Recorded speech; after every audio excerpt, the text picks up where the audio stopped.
தினம்தோறும் விளக்கேற்ற நல்ல எண்ணெய் இதயம் நல்லெண்ணெய். கிடையாது. தாய் என்பவள் கடவுளுக்கு சமமானவள். தாய் தான் நம்மளை ஈன்றெடுத்தவள். என் நாடாளுமன்ற உறுப்பினராக செல்வ கணபதி இருக்கிறார். அவர் ஈர்த்தது அவருடைய தாய். மாவட்ட கழக செயலாளர் நம் அண்ணன் மைந்தர் அமைச்சர் ராஜேந்திரன் அவர் ஈன்றெடுத்தது தாய். இங்கே இருக்கிற சிவரங்கத்தை ஈன்றெடுத்தது தாய். சுரேஷை ஈன்றெடுத்தது தாய். ஏன் அனைவரும் ஈன்றெடுப்பது ஒரு தாய் தான். தாய்க்கு இணையான உறவு கிடையாது. அதனால் தான் சொன்னேன், கண்ணுக்கு தெரிந்த கடவுள் யார் என்று சொன்னால் தாய் தான் கண்ணுக்கு தெரிந்த கடவுள்.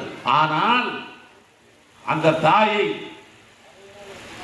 ஆண்களாய் இருப்பவர்கள் நாம் மதிக்கிறோமா என்று சொன்னால் ஒரு காலகட்டத்திலே பெண்களை அடிமையாக வைக்க வேண்டும் என்பதுதான் ஆண்கள் வரைக்கும் இது காலாகாலமாக இருந்தது. கலைஞர் ஆட்சிக்கு வந்த ஒரே வயதிலே பிறக்கிற ஆண் பெண் என்கிற 10 மாதம் தான். ஆணாக இருந்தாலும் 10 மாதம் தான், பெண்ணாக இருந்தாலும் 10 மாதம் தான். தாய் தான் ஈன்றெடுக்கிறார்.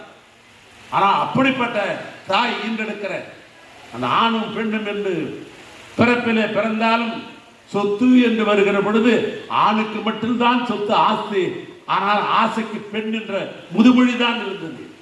என்ன சொன்னார்கள்? ஆசைக்கு பெண், ஆசைக்கு ஆண். சொத்து வச்சிருக்கிறதெல்லாம் ஆணுக்கா, ஆசையா கொஞ்சம் தான் பிறந்த பெண்ணா, இப்படித்தானே முதுமொழி இருந்தது.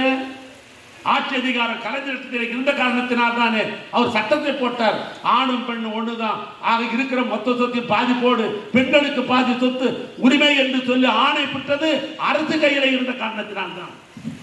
ஆட்சின்னு ஒண்ணு கலைஞரிடத்தில் அந்த சட்டம் வந்திருக்குமா? சட்டத்தை போட முடியுமா?